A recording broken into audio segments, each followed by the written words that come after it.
Здравствуйте! В эфире Канашской студии телевидения «Вести недели». В студии Олеся Григорьева. Об изменении пенсионного законодательства во исполнении обращения Владимира Путина обсудили в рамках единого информационного дня. Президент предложил уменьшить предполагаемое повышение пенсионного возраста для женщин с 63 до 60 лет. Предполагается установить право досрочного выхода на пенсию для многодетных матерей с 3 детьми в 57 лет, с 4 в 56, с 5 и более в 50 лет. Не коснется повышения пенсионного возраста ряда категорий граждан, которые заняты на работах, дающих право на досрочный выход на пенсию. Это первый и второй список. Педагоги, в частности, они также не будут иметь, они будут отсрочку выхода на пенсию иметь, но тем не менее у них не повышается продолжительность специального стажа, который учитывается в рамках при определении права на досрочный выход на пенсию. Поддержат жители села. Для них предполагается установить 25% надбавку к фиксированной выплате страховой пенсии со стажем не менее 30 лет в сельском хозяйстве. Женщины 1964 года рождения и мужчины 59-го выйдут на пенсию в 2019 году не в 56 и 61, как говорилось ранее, а в 55,5 и 60,5. То есть повышение пенсионного возраста произойдет на 6 месяцев. Отдельно остановились на защите интересов людей предпенсионного возраста. С 2019 года размер пособия по безработице, если человек зарегистрирован как безработный, составит 11 280 рублей вместо 4 900 рублей. Действующие пенсионеры могут рассчитывать на увеличение пенсии. По многим пунктам льготы сохраняются. Изменения в пенсионном законодательстве должны привести к улучшению уровня жизни сегодняшних и будущих пенсионеров. На оптимистичной ноте завершила беседу с коллективом Центральной библиотеки заместитель управляющего отделением Пенсионного фонда Российской Федерации по Чувашской Республике Лидия Борисова. Обсудили также готовность котельных к отопительному сезону. На сегодняшний день все дома готовы к зиме. Олеся Григорьева, Павел Павлов. Вести недели. Ежедневно облик города меняется к лучшему, и к этому причастны все его жители. Экологический субботник тому подтверждение. Наш корреспондент Марина Баринова приняла активное участие в уборке улиц. «Чистый город сердцу дорог». Так гласит лозунг, призывающий канашцев любить и беречь свою малую родину. И не на словах, а на деле. Уборка территории города от мусора, вырубка сухих кустарников и спил аварийных деревьев – данная цель была поставлена перед участниками субботника. Сухая листва, ветки и многое другое дружно укладывались в мусорные мешки. И рядами ждали машины для вывоза. Сегодня, да, на самом деле праздник, я думаю. Всероссийский экологический субботник. Все граждане, наверное, города Канаша вышли облагородить свои участки, двор, территорию свою любимую. Потому что чем чище город, тем, наверное, лучше живется. Поэтому сегодня такой праздничный день для меня тоже.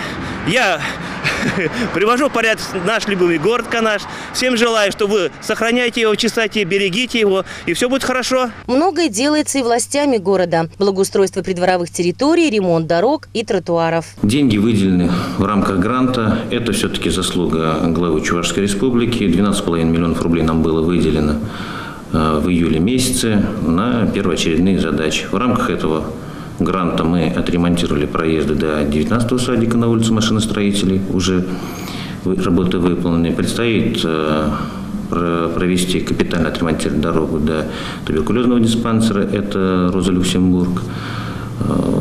Подрядчик определен, приступает к работе. И в рамках этих же денег мы решили привести в порядок на центральных улицах. У нас есть мусорно-контейнерные площадки, которые портят облик города.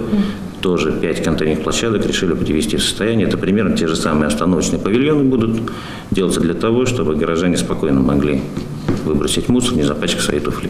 Были выделены деньги на ремонт, даже на строительство новой канализационной станции в районе улицы Промогородная. Наверняка к вам тоже обращались, были жалобы.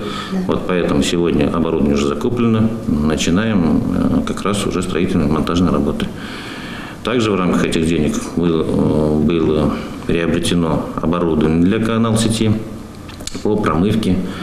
Такая гидродинамическая машина, которая пробивает засоры, промывает. Вот, так что здесь тоже идем ногу со временем. Проведение городских субботников как один из способов привить любовь к своему родному городу, отметил Виталий Михайлов. Вот когда я говорю на собраниях, выступаю, бывает тоже, и говорю, что я люблю свой город, у меня нет ни капли лукавства, я действительно искренне люблю свой город и хочу, чтобы его любили все остальные.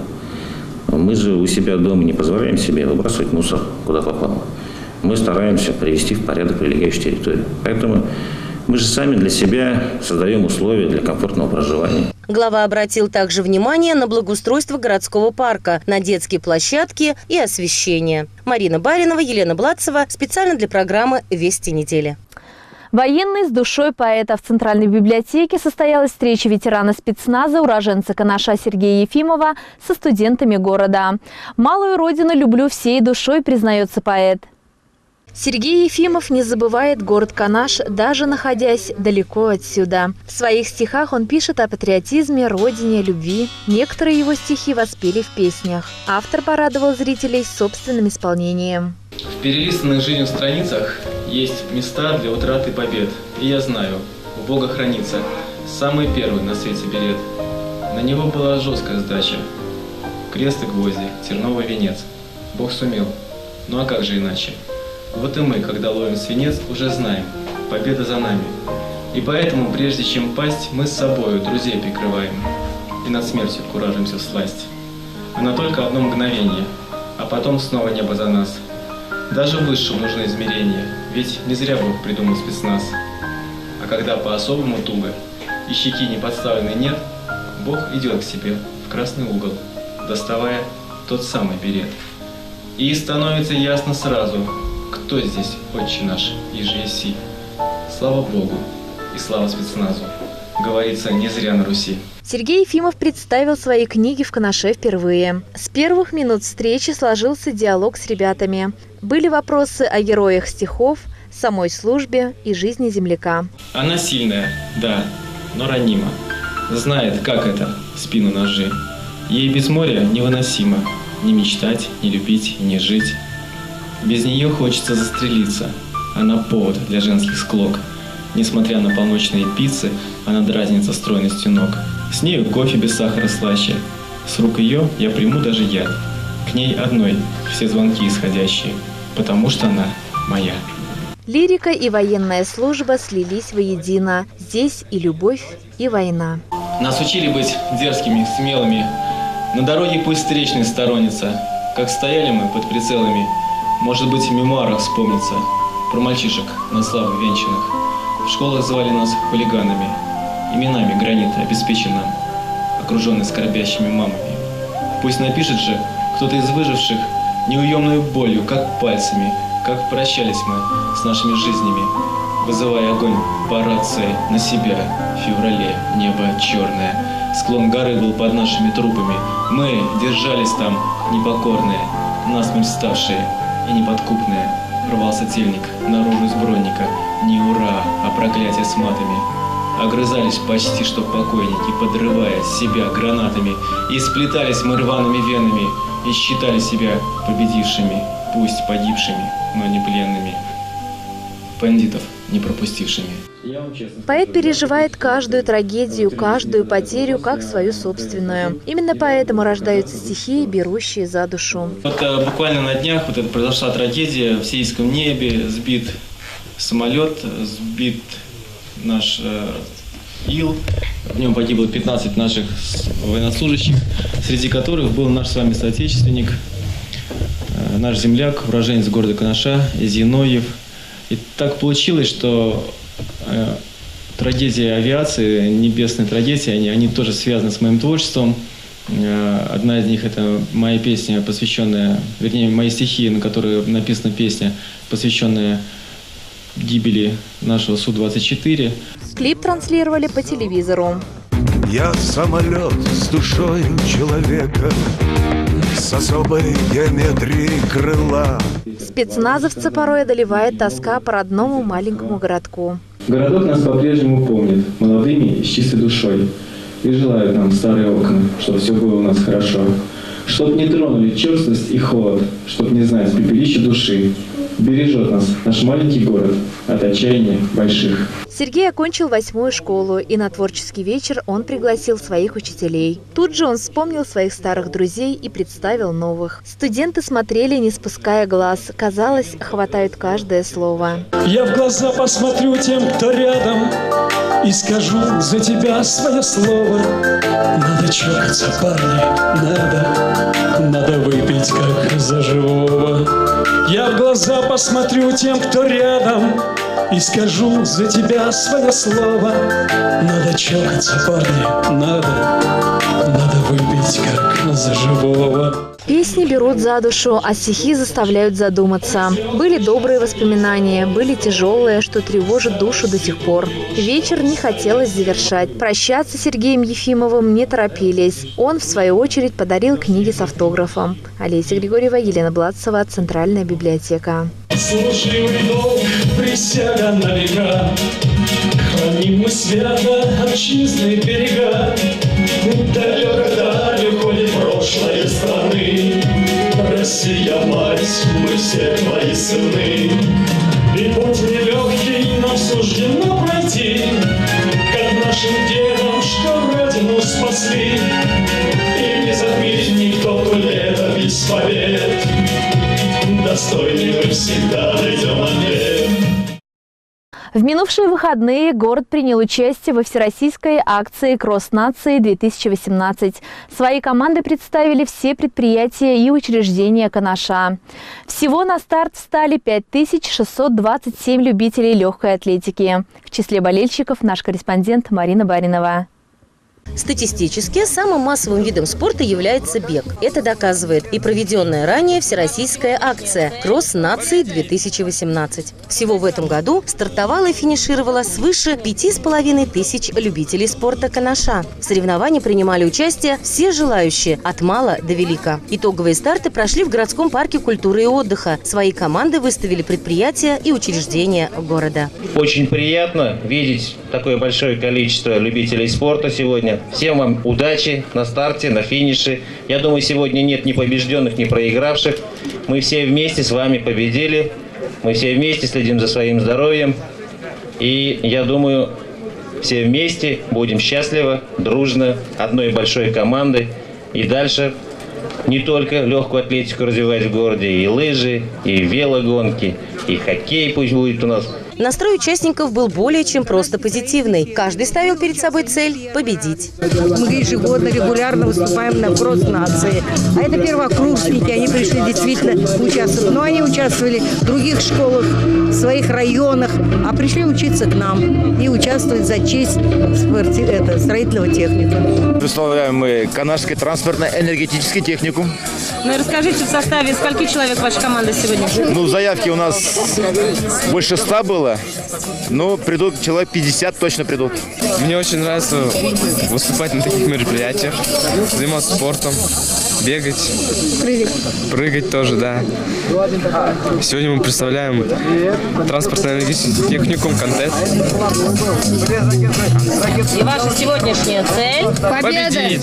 8 возрастных категорий девушек и юношей, мужчин и женщин стартовало и пришло к финишу под радостные возгласы болельщиков. Дружно прошли дистанцию и участники вип-забега. Радовало и то, что нога в ногу со взрослыми бежали и самые маленькие участники кросса. Ты в школу или в садик ходишь? В школу. В какой класс? 1. А ты сегодня вот решил в кроссе нации участвовать, с большими бегать? Да. Расскажи, ты любишь спорт? Да. Какой вид спорта любишь? Разные люблю. Ну, расскажи нам чуть-чуть. Бег, гимнастику и еще карате. У вас мама, папа, кто-нибудь спортом занимается? Папа занимается у меня. Чем? Он поднимает гантелью, вот такую же, вот такая есть, кругленькая, вот эта. Цифриками поднимает, и вот так вот на турнике поднимается. Ты спортом занимаешься? Да, занимаюсь. Каким видом спорта? Вольной борьбой. А ты? Что делаешь дома? Гири с папой поднимаешь? Да. Поднимаешь? Молодец. А папа у вас занимается или мама? Кто у вас спортом занимается дома? Папа и мама. Мы каждый вечер ходим в парк, занимаемся на тренажерах. Молодцы. А что бы вы хотели пожелать ребятам, которые пока еще не занимаются спортом? Обязательно надо попробовать. Это очень клево. Несмотря на то, что не все попали в тройку победителей, никто не ушел расстроенным. Погода удалась на славу, дистанцию прошли на одном дыхании, да и просто отлично провели день. Итоги соревнований и имена победителей смотрите на официальном сайте администрации города. Марина Баринова, Елена Бладцева, Вести недели. На этом наш выпуск завершен. Удачной вам недели. До свидания.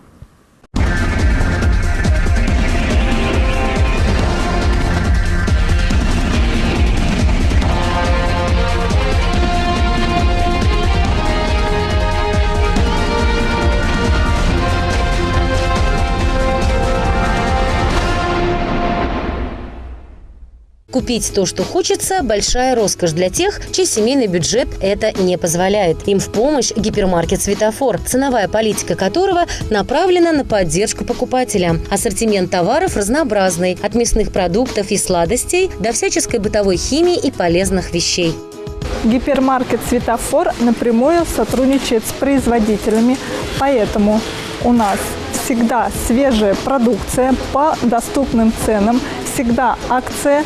Приходите за умными покупками, экономьте вместе с нами. Будем рады вас видеть.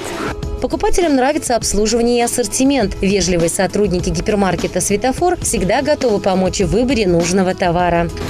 Для современного мира оно, конечно, удобное, потому что разные товары очень много здесь. Каждый покупатель желает все, что иметь. И, во-первых, дешевые цены. Например, я покупала для сушки волос за 500 рублей. Точно такую же у вас совсем она дешевая. В этот гипермаркет мы ходим очень часто, так как тут низкие цены, качество хорошее, часто бывают акции и свежие продукты. Самый важный аспект гипермаркета «Светофор» – это, конечно же, акции. Реальная возможность приобрести товары по приятным ценам. 21, 22 и 23 сентября акция на стиральные порошки «Бирюса» 9 килограмм 199 рублей 90 копеек. И «Бэби» за 4,5 килограмма всего за 99 рублей 90 копеек. А вот в конце сентября 28, 29 и 30 пройдет акция на бытовую технику. Так, мясорубка будет стоить 1350 рублей, а мультиварка 5-литровая всего 1300. Гипермаркет «Светофор» – реальная экономия времени и денег.